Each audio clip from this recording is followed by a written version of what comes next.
You stop throwing random transitions on absolutely everything, and you no longer think that a LUT is your personality.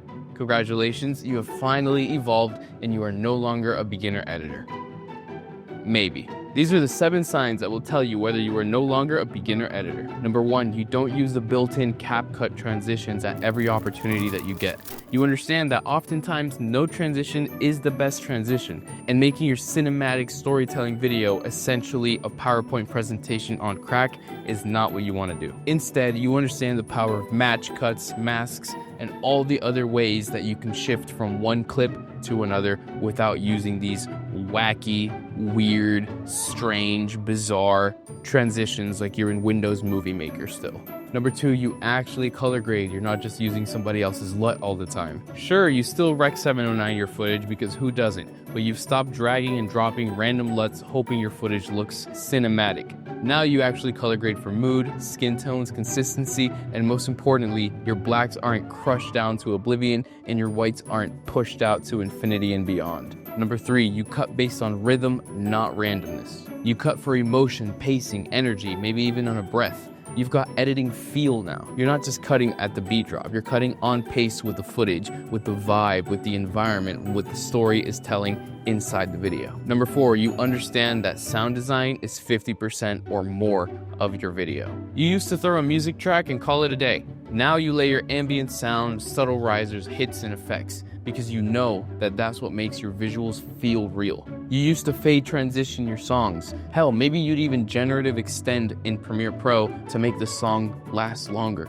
Now you know how to break a song down into its individual components. You know what parts of the song to include, you know what parts of the song to take out. You know how to play with the vocals and layer your sound design to fit in with the music. And you especially know whether to use whoosh to hit number 72 or whoosh to hit number 373 because one of them is the right choice and you know which one it is. Number 5, you use adjustment layers, nests, and proxies, and your timeline is actually organized. You've graduated from chaos. You now use adjustment layers to apply effects globally, nests to save your brain, proxies so your playback isn't laggy trash, and your timeline actually makes sense. You've got a dedicated track for dialogue, a dedicated track for music, a bunch of dedicated tracks just for sound design, and everything is color-coded. And not just color-coded to your timeline, they're also color-coded to the items in your bins. Number 6, you no longer abuse keyframes or fake zooms. You've realized that zooming in 20% on every single clip isn't editing, it's a cry for help.